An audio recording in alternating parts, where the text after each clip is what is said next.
When they let go, the ocean held me. Chapter 1. The house grieves too. The funeral flowers hadn't even had time to wilt. The lilies our friend Miriam had brought now stood in a bucket on the porch, tugged gently by the September wind. They smelled like goodbye. I stood in the kitchen, staring at a mug that read, "World's Best Grandma, a gift from Katerina." It felt too light in my hand, too loud in the silence. The coffee was steamed from the top, but I didn't drink it. I just watched the warmth lift into the air, watched it leave, like everything else. Since Jack's death, the world seemed to have lost its purpose. The mirror reflected a woman I barely recognized. The calls came in. Monday, evening, morning. As if concern had switched tactics and was now waging a full-scale offensive.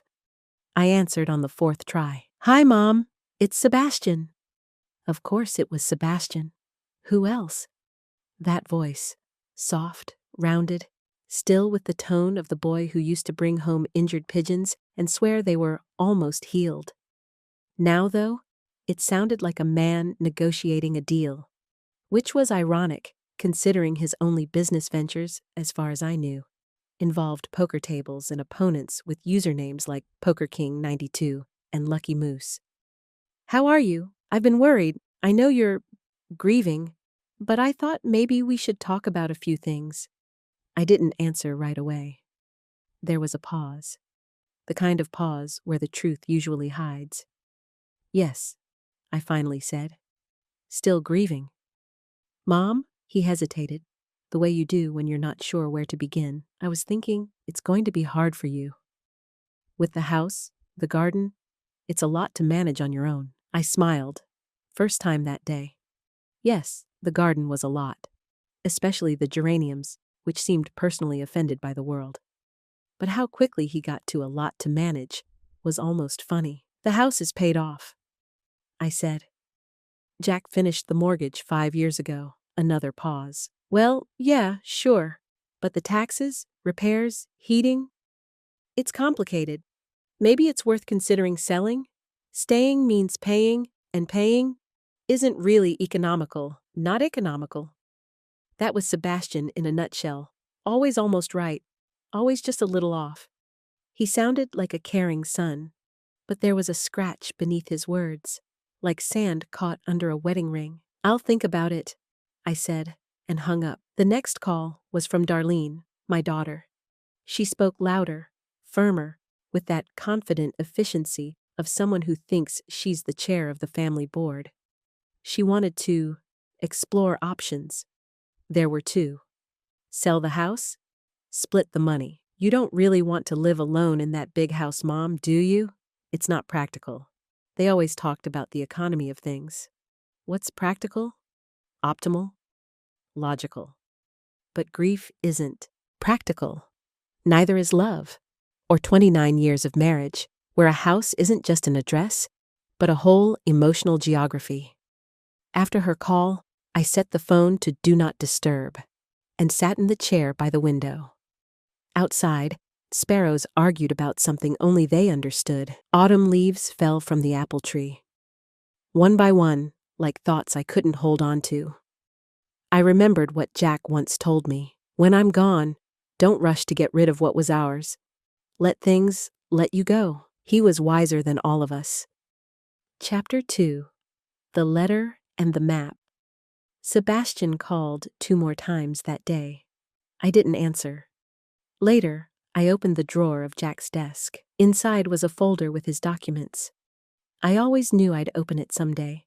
I just didn't know someday would be today. But today, I wanted to know what he left behind, and what he forgot. The folder was heavy. It smelled like paper and time. I sighed, took a sip of cold coffee, and began to read. It smelled like Jack. Not literally, of course, but it had that scent. Leather, old pages, a hint of tobacco. He never smoked, but once accidentally left an open pack in the sun, and it scented the whole drawer. His folder was the only one with a clasp. The others were just plain. "Grandpa's secret files," he used to joke with a wink. I pulled it out carefully, as if afraid I'd wake it up. Inside, neat files, bank statements, investment reports, the deed to our home. All labeled, signed, dated, even yellow sticky notes, show M or talk later. Later never came. Beneath the papers was an old photo. Jack laughing, Katerina in her poofy dress, me in the same dress I used to wear for our best fights. I ran my finger over the rough envelope with his handwriting. Uneven, but unmistakable. Jack wrote like he was arguing with the pen. At the bottom, it said, "Open 1 month after my death. For your eyes only." I set the envelope aside. Documents first. The bank account looked more than solid. The investments? Well thought out. And then, the property deed. Portugal. I blinked. Read it again. Villa, Algarve, oceanfront. He'd never mentioned it. Not once. No hints. Just the occasional words tossed in passing, in the kitchen, between tomatoes and basil. When we're old, I'll open the wine at sunset, and you'll clink glasses with me on a terrace, somewhere by the ocean. Back then, I laughed. He smiled. He knew he'd bought the house. Knew he wouldn't tell me until it mattered. "You old dog," I whispered, staring at the seal. Everything was in my name. Not a trace of the kids. I thought of Sebastian. He always had big ambitions wrapped in nothing. He'd talk about passive income models, identity reinvention, and career flexibility with the same face most people reserve for reading pasta ingredients. Then I opened the letter.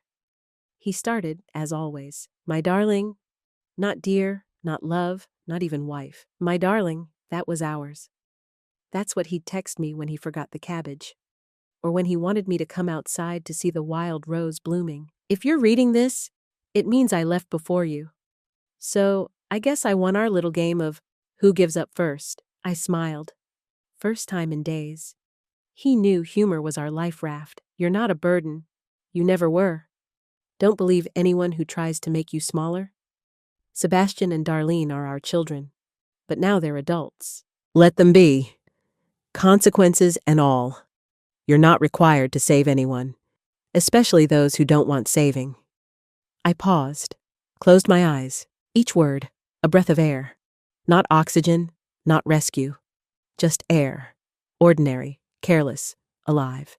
The kind you breathe without thinking. You're smart. You're strong.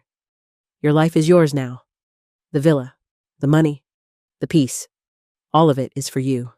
Not for grandkids. Not for investments. For you. Choose what you want, without guilt. He knew that they'd pressure, that they'd say it's logical, sensible, that Sebastian would be polite but persistent, that Darlene would organize a family Zoom with a shared spreadsheet, that they'd take without asking if I wanted to give. I bought that house by the sea because I knew one day you'd realize life can start again. And if it starts near the ocean, even better. The letter ended with a line in shaky handwriting. "Please, live for yourself now. You've lived for everyone else long enough." I closed the folder, put the kettle on, looked out the window. The garden was the same, but the air, somehow different. He knew how to make his words hold me up. Even after he was gone, I didn't cry. Not this time. Instead, I went to the shelf where the map of Europe stood and pulled out 2 pins. One for here, where we lived, one for Portugal. I connected them with a thread, red, like our wine, like his wedding tie, like love. The kind that doesn't save you, but gives you the choice. And I thought, maybe starting over isn't about running away. Maybe it's just going where it's easier to breathe. Chapter 3. Inheritance and Other 6-Cat Surprises. The law office of Madame Connie Dumas was on the 2nd floor of an old brick building that apparently hadn't updated its self-esteem since 1953. On the door hung a sign, "Connie Dumas, Attorney at Large." That phrase made me a little uneasy. At large sounded like a wardrobe trying to be both a tuxedo and a bathrobe at once. Connie greeted me with a smile that probably came included in the fee. She wore a suit the color of overboiled oatmeal cookies. Her glasses hung on a chain, as if ready to bolt at the first sign of trouble. "Please, sit down, Mrs. L." She scanned her folder. "Excuse the mess. I'm just coming from a case. Inheritance for 6 cats. I only have one husband, I pointed out. But apparently, after his death, he didn't want to lose the competition for surprises. At least not to 6 cats, Connie chuckled. Then let's start with good news. Everything Jack owned, by the will, passes solely to you. The house, the accounts, investments, even the villa in Portugal, she pronounced villa like it was a brand of cheese. I nodded. And the children? I asked. Not mentioned, she shrugged. Everything is in your name. She spoke calmly, clinically, and I realized it wasn't happiness I felt. Something else, like having my own hands back, my life, my choice. He didn't want me to divide, I said slowly. With anyone. I'm not an emotions lawyer, madam, Connie replied. But in the letter he left, the wording is very clear. She handed me an envelope. Fresh. This one didn't smell like home or warmth. The paper, crisp, official. One of those that leaves a mark even before you begin reading. If you are reading this letter, it means everything is already in your hands. I know you'll wait until the last minute. You are made that way. But now, there is no more later. There is only you and your life. You don't owe anyone any explanations. You are not a bank, not a support line, not a shoulder for other people's tears. You are a woman, and at last, you can just be yourself. Signature. Jack. The handwriting trembled, but the words didn't. Connie stood, walked to the window. I give people a moment when they read letters like this, she said softly. Sometimes it's easier to be silent than to say, my condolences, for the 5th time in a day. I appreciated her tact, and even more, the fat cat curled on her windowsill like a symbol of universal indifference. He knew the kids would try to take everything, I said as I folded the letter. And apparently, said Connie with a nod, he decided to give you not only the house, but the right to breathe. I stood. Letter went into my handbag. Documents? Back into the folder. On the way out, I paused for a fraction of a second. Turned back. By the way, I asked, what were those cats called? Pardon, the 6-cat inheritance. I'm curious, who got lucky? Connie laughed. The oldest one is 19. He's called Lord Biscuit. The house goes to him. The rest stay by him. Well, somebody got lucky, I said. Outside, the air was warm. September this year was patient. Like an old teacher, kind, attentive, yet firm. I walked slowly toward the bus stop, thinking about the letter, about Jack, about how he always liked leaving notes on the kitchen fridge. Grapes in the fridge, kisses, later. Now that later had come. And suddenly I understood. Now I'm not a widow anymore. I'm a woman. With a letter, the keys, a house by the ocean, and a plan I never had before. Born now, between lilies and 6-cat inheritances. Chapter 4. Smoke, Beets, and Inheritance. The house smelled like roasted beets. Not because I'd cooked them on purpose, I'd just forgotten they were in the oven. That tends to happen when your mind is full of paperwork and actual feelings. The beets had burned. Smoke hovered over the stove like a stage curtain, just before Sebastian was set to make his entrance. He showed up, as always, unannounced and overconfident. New car, technically, on a test drive. Mirror shades. Designer sweatshirt with a logo that probably meant something in his world. He walked in like it was a showroom, even though he knew this was the house where his father had died. Hey, Mom, how are you? Smells kinda smoky in here.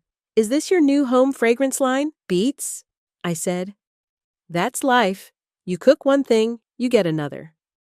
Darling arrived a few minutes later, polished, blazer on, laptop in hand. She always brought the scent of office supplies and quiet judgment. We'd like to talk about, well, everything, she began, brushing a strand of hair behind her ear like she was searching for the right words. Logically. No emotions, Mom. Ah, showtime. I sat down. Sebastian sat across from me, placing his hand on the table like this was a chess match. The house is big. You're alone. That's unstable. Stability is a flexible concept, I replied, especially when you're living off the interest of other people's decisions. He smiled. That particular smile people use when they think a compliment will steer the conversation their way. Mom, seriously, we just want to help. We care. That's all. I nodded. And yet you've already priced the garden. In case I sell the property. Darling's cheeks colored. We just looked at the market. For context? Context is great, but it's not the same as truth. Sebastian reached for my coffee, took a sip, grimaced, bitter. You're not my first difficult conversation today. Or my first cup of coffee. Apologies. I'm getting stronger. Darling exhaled, the kind of sigh that sets the tone for ultimatums. Mom, let's be realistic. You don't have steady income. That's just a fact. I stood. Jack left everything to me. The accounts, the investments, the villa in Portugal. Every document has my name on it. I spoke with a lawyer. Connie. Sebastian looked at me like I'd pulled a rabbit from a very unexpected hat. So, he didn't trust us? He trusted me. And as for you? He simply knew who you were. I walked to the cupboard, pulled out an old wooden box, and from it, an envelope. Now, something personal. I handed the letter to Darling. She read it in silence, then passed it to Sebastian. He skimmed it, then set it down with a shrug. Well, Dad was always a bit traditional. Your father was wise, I said, and he knew my no wouldn't be enough. So he left me his yes. Sebastian said nothing. Then, in a quieter voice, I thought you'd always be on my side. You're my mom. And something flickered in his voice. Just a little. A crack. The tiniest echo of a little boy who once feared the dark and asked me to sit by his bed until he fell asleep. For a moment, I saw that boy again. Not arrogant, but unsure. But the moment passed, and in his place was the man who still expected the world to fund his never-ending someday. Yes, I'm your mother, and also a woman. But I'm not your bank. I'm not a guarantee. I'm not a resource. I looked him directly in the eyes, and I'm tired of playing a role where love no longer lives. They didn't leave right away. We made small talk. Mentioned Katerina. Darling tried to pivot, talking about how the granddaughter could have a better future if we worked together. I said nothing. After the door closed, I walked to the hallway mirror. I looked at myself, for the first time, as a person who had the right to silence. And I thought, how did it come to this? Why do the children I carried, fed, rocked, and loved now treat me like a pension plan? Why hadn't the soil on Jack's grave even settled before they started fighting over the house? I remembered little Sebastian bringing me crayon drawings. Crooked little houses with windows bigger than doors. That's us, he'd say, proud as if he'd built the whole world. Darling would fall asleep with a doll under her arm, whispering, Mom, I'll feed her porridge too. All of that was mine. And now, these same children look at me like I owe them more than I've already given. I did my best. Gave them what I believed was good, not always right. But what parent gets a manual? We're new to this too. Sometimes we learn mid-sentence. Sometimes too late. And in the end, they get therapy bills. I get guilt. Though if we're being honest, guilt has nothing to do with it. Because a mother can be support, but she's not an ATM. She can be a shoulder, but not a sponge for tears and failed plans. I realized being a parent is one thing, being consumed is another. And that story? That one always ends badly. Sebastian said, You were always on my side. Yes, I was. I remember the school essays he brought me. A's with red scribbles from the teacher. Mom? He used to ask. Are you reading what I wrote? Or what she corrected? Yours. I'd answer. He'd smile, as if that alone made the world feel safe. But being there for him meant always keeping him afloat. He just assumed the sea would stay calm forever. But now I know. I can love. I can support. I can show up. But I'm not required to carry someone else's life on my back. Because motherhood is a gift, not a life sentence. The why Moment love turns into consumption. It's no longer love. And in that moment, I didn't feel guilt. I felt relief. Like I'd finally set down a heavy suitcase I'd been carrying for years. In the kitchen sat a bowl of walnuts. Jack used to say, "You're strong, like a walnut. Tough shell. But inside, the real stuff." I picked one up, cracked it, ate it. Chapter 5. Boxes, tickets, a new door. When I woke up the next morning, everything had already been decided. Not because Jack appeared in a dream, or the letters suddenly glowed with prophecy. Just the inner tension vanished, as if I finally let go of the string I'd been holding so tightly to a balloon. And it floated away. I sat on the bed, knees drawn up. Sunlight slipped through the old curtain, casting the shadow of an apple tree branch on the wall. "When we bought this house," Jack had said, "this will be your side of the window, where morning will grow." He had a gift for simple words that never faded, not even from the air. I walked to the kitchen and made tea, slowly, as though I were already somewhere else, someplace where time moved more gently. A list formed in my mind. Boxes, transport, tickets, papers. Then I laughed, because I realized leaving isn't harder than visiting a friend. You just don't come back. So I got to work. First, the boxes. Darlin's school drawings, Sebastian's broken old camera. He once fancied himself a visual storyteller.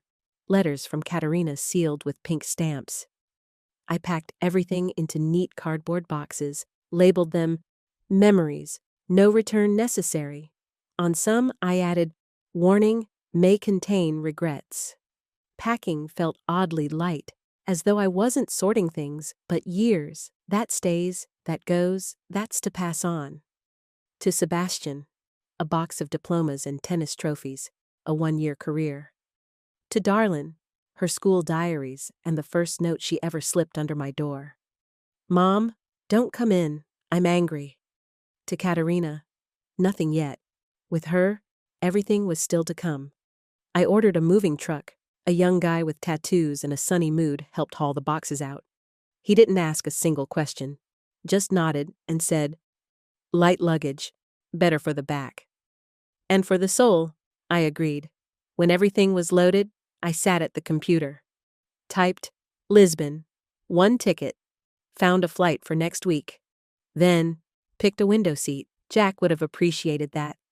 I remembered a conversation with him as we drove along some country back road, radio playing, him steering with one hand.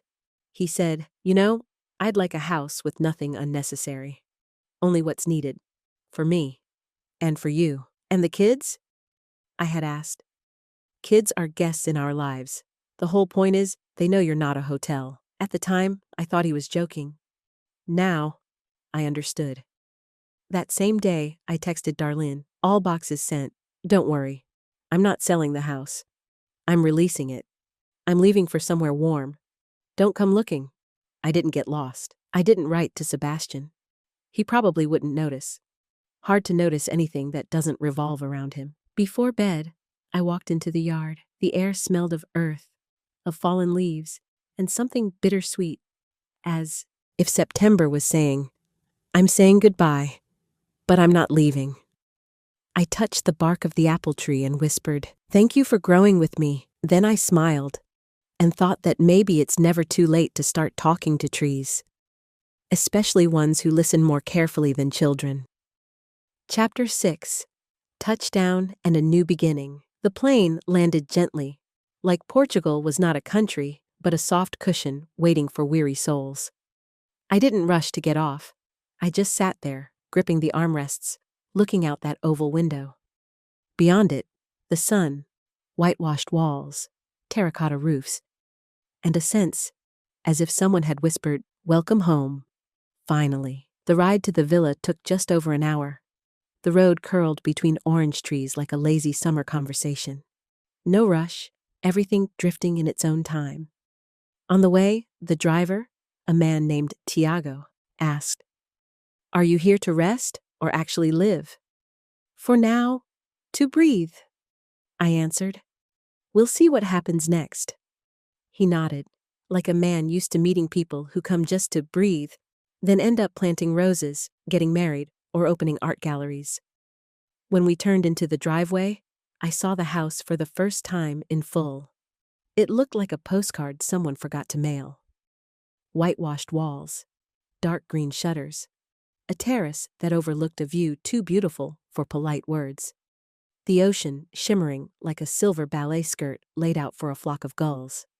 At the gate, I was greeted by a woman around 50, wearing a bright apron adorned with lemons and a hairstyle that was obviously home done, but with the enthusiasm of a seasoned hairdresser. I'm Pilar Rodriguez, neighbor and temporary caretaker of your new life. Welcome, she said. Her voice hit like a warm frying pan. Generous, cozy, with a soft sizzle in it. She led me inside. I've been keeping things in check here. The house is good. It creaks a bit when the breeze hits. Like an old husband complaining in his sleep, I smiled. For real. The first real smile since, well, a long time. A first. Inside, the house smelled of patience. The walls held the breath of the life that used to belong to someone else. The air itself seemed to already recognize me. In the corner, a small vase of dried herbs. On a shelf, 2 wine glasses. One dusty, the other completely new. I left them. You never know. Maybe someone will join you. Pilar winked. Around here, people tend to believe in the impossible pretty fast. The air helps with that. I walked through the rooms. The terracotta floors, cool under my bare feet. A wall with an empty picture frame, like a silent invitation to start over. Open windows, curtains fluttering sweetly like sighing houses. On the terrace stood a small table. On it, a white tablecloth, a bottle of wine, and a note. Open when you feel you're home. Jack. I sat down, looked at the ocean. No need to ask. Where am I? I already knew. Pilar came back and set a plate of olives and cheese before me. The wine will wait. First, a little salt and truth. That's how life works here. And what's the truth? I asked. Here, no one is really alone. But sometimes silence speaks louder than people. She left, and I was left with the house, and the ocean, and the wind. I pulled out Jack's letter, the one I brought with me. The last of all he had left behind. You made it. I knew you would. This house, it was never meant as an escape. It is a continuation. You don't have to parcel yourself out to others anymore. Here, gather yourself. And if you laugh, laugh loud enough to be heard. I'm with you. Always where you choose yourself. I opened the wine. 1 glass. I poured as though pouring out a promise. I am here. I'm going to live now. And somewhere down by the gate, a bicycle bell was already ringing. Pilar was greeting someone. Chapter 7. Doors open and silence. Sighs. It was evening when she called. The kind of evening when the sun has already slipped behind the neighbor's roof and the shadows on the wall stretch longer than thoughts. I sat on the terrace, flipping through the local newspaper. I understood nothing, but the Portuguese words felt like soft caresses to my eyes. A language not waiting for an answer. The phone rang for a long time. An old model with buttons, just the kind I like. I hesitated, as if on the other end might be another request, another voice from the past. But it was her. Grandma? Katerina's voice was tight, like a string held between fingers for too long, afraid to snap. Yes, I'm here, I said. Silence. Then, a soft sob. Not theatrical, but the kind of sob that makes your heart squeeze. No demands, no drama, just a person whose strength suddenly gave out. She lied to me, Mom. She told me that she paid for my studies. But it was you, all this time. I know. Why didn't you tell me? Because you needed to love her without question. And now? Now, you can love me, honestly. She said she wanted to come. If that's okay, the window's open, but I'm not ready for airing yet. 3 weeks later, I met her at the airport. She stepped through the glass doors like someone emerging to meet something long postponed. Her t-shirt was simple, without slogans. No student ironic undertones. Just eyes, tired, grown up, searching. I didn't know if we'd hug, but she simply came, leaned in, quietly, carefully, like she was afraid to hurt me. I hugged her back. "So, Professor," I said, "here for another degree?" "More like retaking exams," she smiled. We were silent almost all the way home, not because we had nothing to say. Just, words had lost their urgency. When we turned into the driveway, she said, "It's beautiful, this house. Not like in the movies. Better, because it doesn't pretend." Pilar greeted us holding a basket of fruit and a carrot cake. "I felt this house needed youth, so I brought some sugar. Good for the brain," Katerina laughed. Genuine, bright. And the house answered with a soft creak of the shutters, as if it was smiling too. Chapter 8. Morning coffee, new chances. The next day, we sat on the terrace, drinking coffee. I'm in my old mug. She, from a glass, because she wanted everything to feel new. "Did you always know what I was like?" she asked. "No, I only ever knew how you were next to me. Small, with hands that smelled of raspberry jam and glue, with knees patched up in cartoon fabric. You were always a little out of this world. Then, you disappeared," she nodded. "I went where I thought I'd become right. But there was too much demand and too little warmth. I tried to become normal, to earn love, and did that work?" I came back. It was the shortest and the most honest answer she could give. That evening, she brushed her hair by the window, like she used to as a child. I asked, thinking of staying. She didn't answer right away. Then she laid down the brush, moved to the terrace railing, looked out at the ocean. "If you don't mind." "Mind? I'd only be glad. Even if you decide to stage a revolution here. Just don't forget, don't leave slippers on the stairs. We've got democracy, but with rules." Katerina laughed. "Then I'll stay. For now, a break. For life, granddaughter. I'm not sure I know how. We'll start with morning coffee. Then, we'll figure out the rest together. Where's the plan? We'll write it at this table, under this sun." She started crying again, this time softly, like someone who finally allowed herself to simply be herself. Katerina wakes up before me. Not because she's a morning person, but the time zone shift catches up with you, and her inner rhythm still hasn't adjusted. I hear her in the kitchen, knives tapping, coffee machine hissing. Once I even heard, "Damn it, Pilar. You said it was easy," then a crash and a cough. That was her first time cooking with garlic. Mornings stopped being just the start of the day. They became our time. We meet on the terrace, me with familiar coffee, her, always with something new. One morning, it was a green smoothie. One sip, and I felt my gut sign up for yoga against their will. Bold move, granddaughter. Pretty green. It's detox. At my age, detox from words only. We laugh, more often now. Laughter here feels like a breeze. It enters when the doors open. Pilar comes by every day. She has a key, though I never gave her one. I think she got it when she took temporary care of the house too seriously.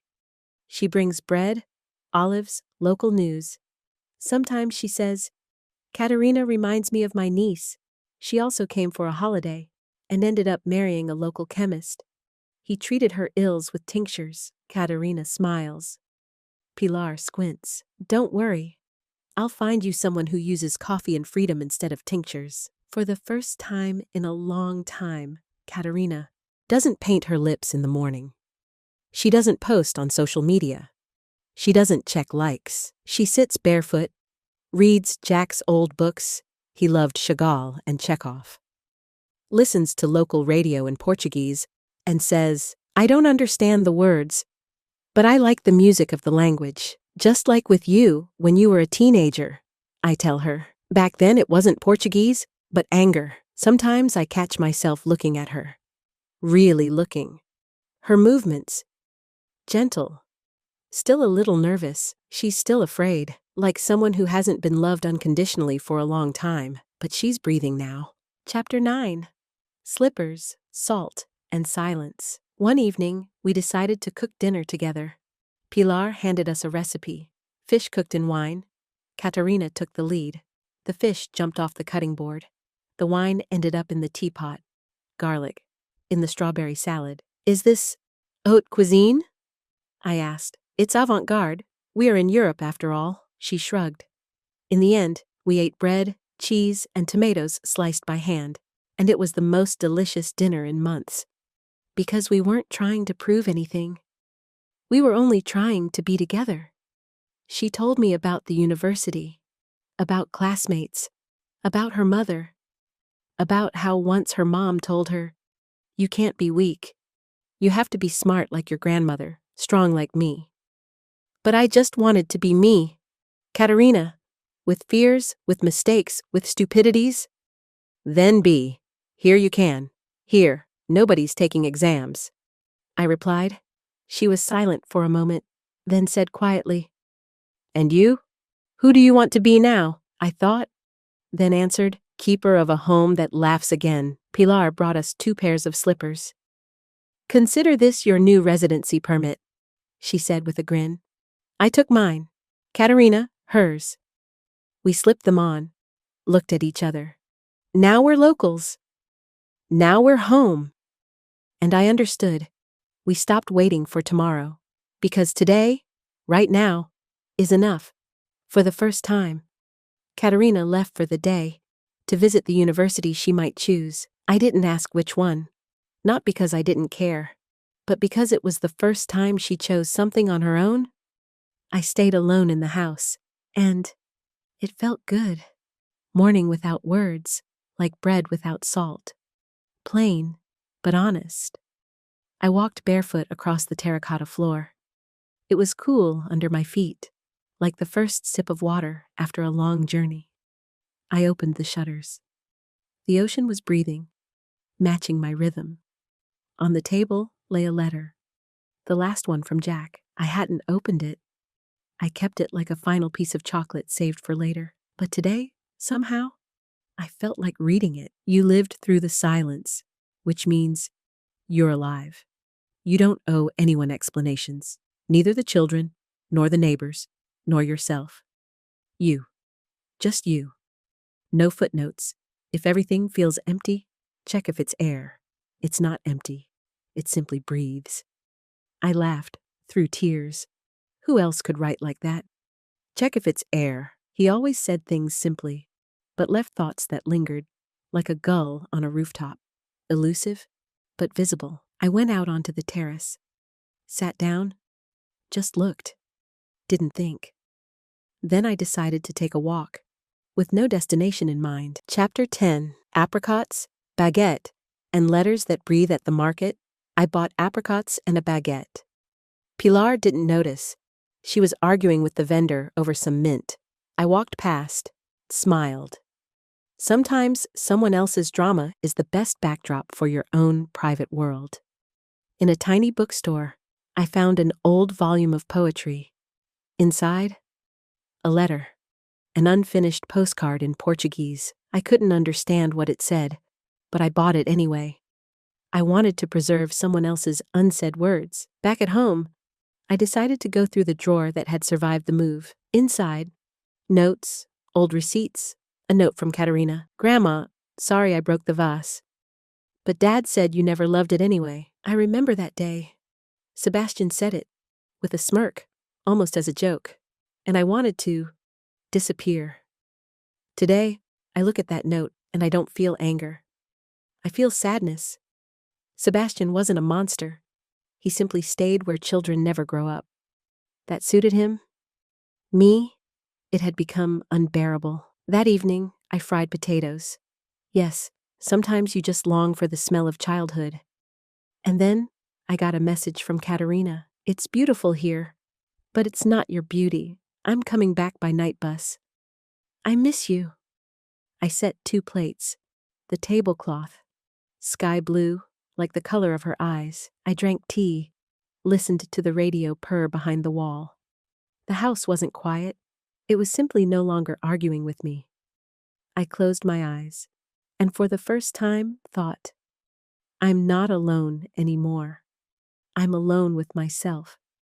And this is not loneliness. It's the start of a conversation. Katerina left early, with a cup of coffee and a shawl draped around her shoulders. The ocean was still blue, but no longer silent. It spoke to her, with waves, whispers, the smell of salt. I sat deep on the terrace, just watching, not interfering. She knew I was there, but we already learned how not to fill the silence with words. Half an hour later, she returned, slipped in beside me, wrapped herself in the blanket. Can I just talk? Not for a reason. Just so it's not only inside me anymore. I nodded. It wasn't a conversation. It was opening a door that had long rusted shut. He wasn't cruel, just empty. Sebastian? I asked quietly. Yes. When I was a child, he was like a movie that never started, always promises. Later we'll go. Later I'll buy it. Later I'll teach you. But that later was always taken by his work, his projects, his fatigue, his game. I listened, didn't interrupt, just nodded. She went on. I tried being convenient, funny, smart. I made up stories so he'd laugh. Sometimes I even laughed when he said something hurtful. He called it practice for the adult life. And I thought, this was love. Katerina spoke calmly.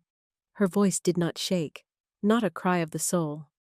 A truth, finally spoken. Whenever he forgot to come to my performances, he said he was working for the future. She closed her eyes.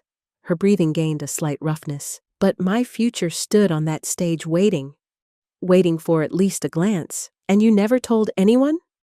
I asked. No, because Mom was like an accountant for feelings. Everything had to be in order. And if it wasn't, you kept silent. Your questions weren't welcome. And now I'm tired of being quiet, tired of guessing. She laid her head on my shoulder. You're the only adult I know who doesn't make me feel small, or stupid, or indebted. Because you're not small. You're mine. But not mine as in ownership.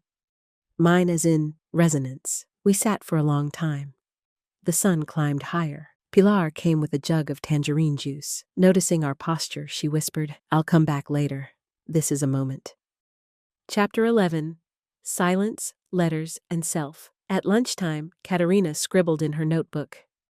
Sometimes growing up means stopping the explanations of why you hurt. She tore out the page and pinned it to the fridge. In case someday I feel like shutting up again, she said. That evening, we walked down to the ocean. Katerina skipped pebbles over the water, as she did as a child. I watched her and thought, if only I'd known there were so many unspoken words hiding behind her silence, I would have listened sooner. We didn't talk, and that was the most honest way to end a conversation. Before going to bed, she came up to me. Thank you for not saving me, just for being. That is saving, granddaughter. We just didn't believe it for so long. Katerina fell asleep quickly. I opened the window. The ocean hissed like it was whispering. Speaking is important, but even more important is who you choose to listen to. In the morning, I decided to sort through the drawer of papers. Not because it bothered me. No, it had stood there like an old dog by the door. But it was time. Among old receipts, notes from Jack, one read, remind me to buy salt, or patience, and Pilar's sloppy written recipes. Her handwriting looked like a seismograph.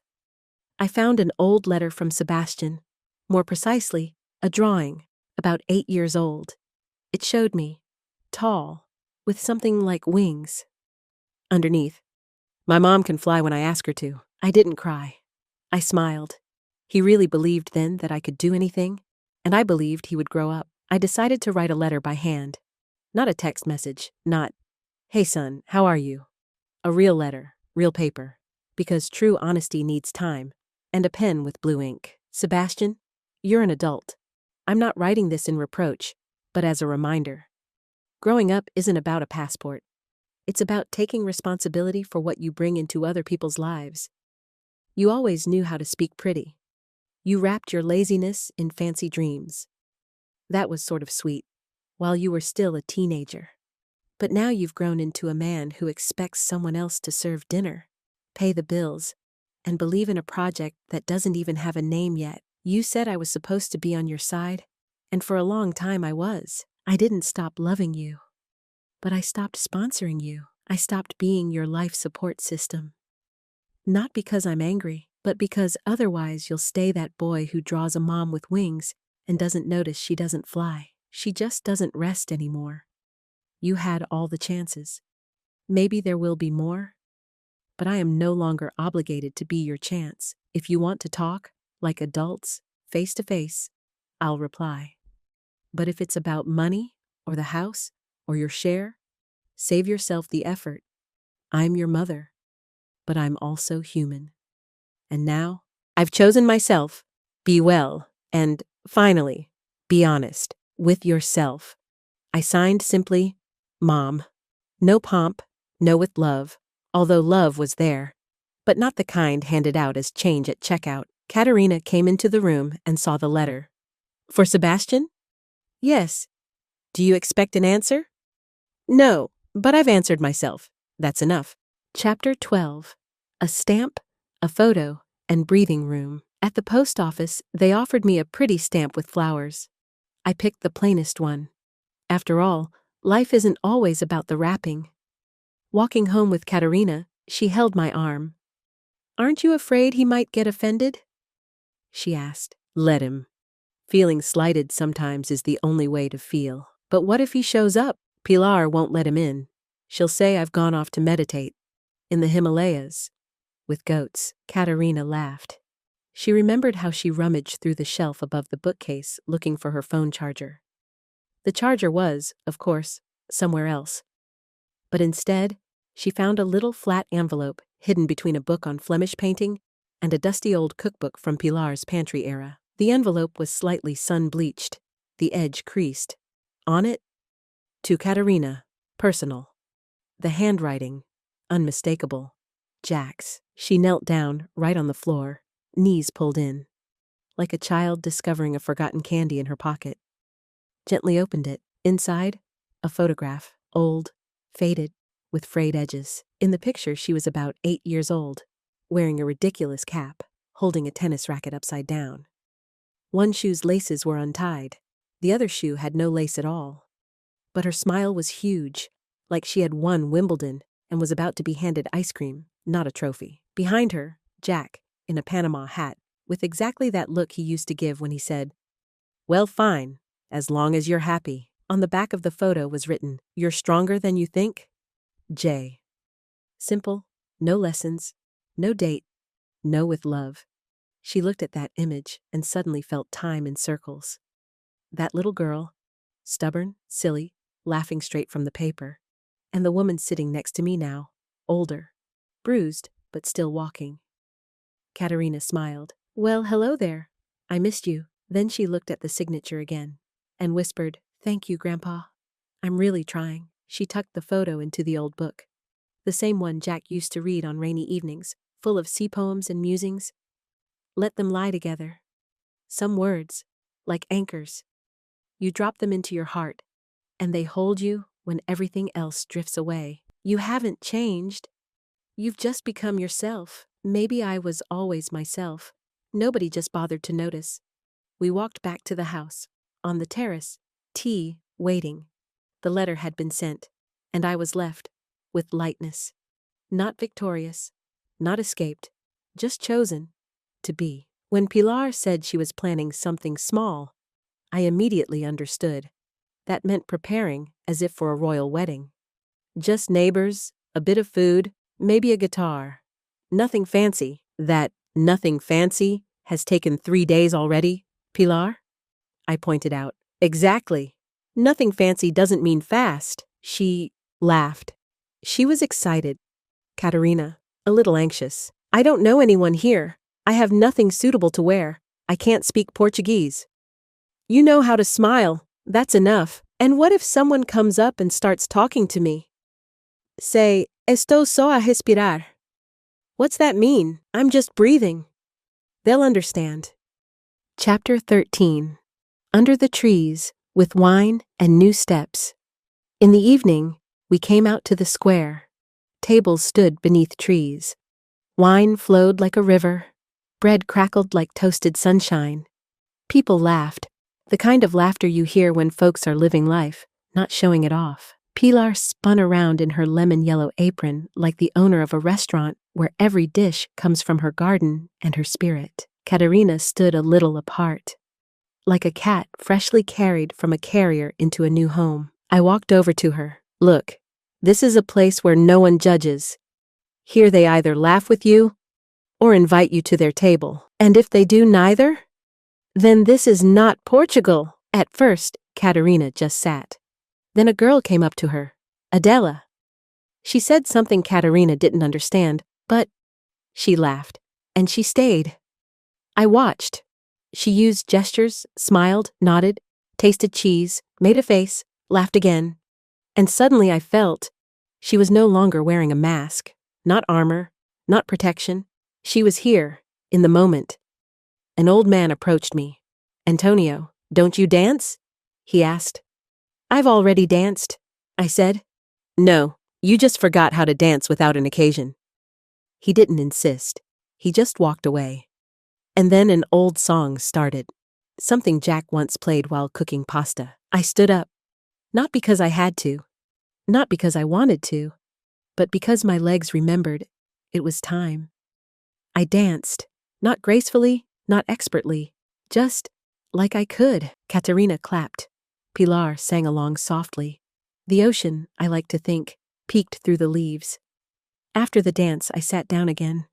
My heart was pounding like in youth, when Jack had first asked me on a date and showed up with flowers and a bag of tools. Are you fixing the house or your heart?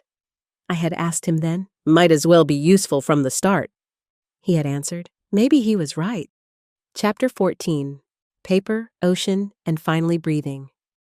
The ocean rumbled like a washing machine with broken rhythm. Pilar said that if you listen carefully, you can hear it talking. I listened every morning. So far, just noise. But who knows? Katerina was still sleeping. She has a new habit now, sleeping long. I don't disturb her. Youth needs time to ripen, so it doesn't stay green forever. I sat on the terrace in a soft sweater and under the blanket that Pilar called for everything. In front of me, a blank sheet of paper. The last one. Jack has long since gone silent. The letters ended. Now it's my turn. Jack, you were right. Here, I can breathe. Not loud, not with fireworks, but truly, the house has become mine. Not at once. At first, I waited for you to walk in, then for the children to call, then for Katerina to leave, and then I simply woke up and realized I had forgotten how to wait. Pilar says I have a life owner's look. I think that's a compliment. Yesterday she brought me fish and said, you must learn not to overcook it, like men. Katerina stayed. She laughs a lot these days. She cries rarely. She's making friends. There's one. He even looks at her the way you once looked at me, back when I still wore earrings that didn't itch my shoulders. Sebastian hasn't written. And that's okay. I no longer live by waiting. Sometimes I dream about our evenings, your voice, your hand on mine. Sometimes I don't, and maybe that's what life is. Thank you for giving me not just a house, but yourself. I wasn't always there, but now I'm present for myself. If somewhere you see this, know I found what I was afraid to look for. Myself. And yes, the sunsets here really are something different. I folded the letter and placed it in the old box where I stored everything, from Katerina's first bracelet to Jack's old spoon, the one he used only when he ate ice cream. Katerina came onto the terrace barefoot, with her cup of morning coffee, hair messy, but her face calm, bright. Did you write to him again? She asked. Yes. Does he answer you? Always. Just not with words. She sat down next to me, laid her head on my shoulder, and gazed at the horizon. Are you happy now, Grandma? I thought for a long time. Then I answered, yes, because I breathe, and I don't have to explain why. She frowned for a moment. then whispered softly, "Do you miss him?" I looked at the ocean. It roared like it was offering words. "You know, darling, when you lose someone dear, you don't lose them once. You lose them again every day, in every sunset, every rain, every cup of tea brewed only for yourself. At first it hurts, like life continuously reminding you of the emptiness inside." I stroked her hand, but then something else comes. You begin to see not the loss, but the gift. To be grateful he existed, that I heard his laugh, knew his habits, his silly jokes. Then sunsets stop reminding you of what's gone. They become reminders of what we had, what we loved. I smiled, and it wasn't sadness. It was light. "I don't miss him, Katerina. I rejoice." She nodded. Tears glistened in her eyes, but there was warmth in them. "I want that too, so that afterwards, light remains." "Then learn to rejoice now, granddaughter. Even in the rain, even in small things, because they are what life really is." We fell silent. The ocean roared, and this silence felt more luminous than any words. We drank coffee. Pilar somewhere hummed a tune. The world wasn't perfect, but it no longer demanded perfection from me. It simply was. And that was enough. If you're still here, it means we're a little acquainted. I am that woman you've read about. Not a heroine, not a symbol, just a woman who one day woke up and realized it's time for a new life. Not correct, not expected, but so the heart doesn't ache anymore. Life taught me that the hardest thing isn't to start over, but to believe that it's possible. Even if you're not 20 anymore, even if no one around believes, even if you yourself don't yet believe, and if you're at a crossroads now, I'm here, not to give advice, but just to be a voice that whispers, you can. You're not alone. If you're on a journey, keep walking. If you've hit rock bottom, remember, the bottom can be firmer than it seems. If this moment, it feels like a pause, don't be afraid. It's not emptiness, it's a springboard, a foothold from which something will grow. And let's do this.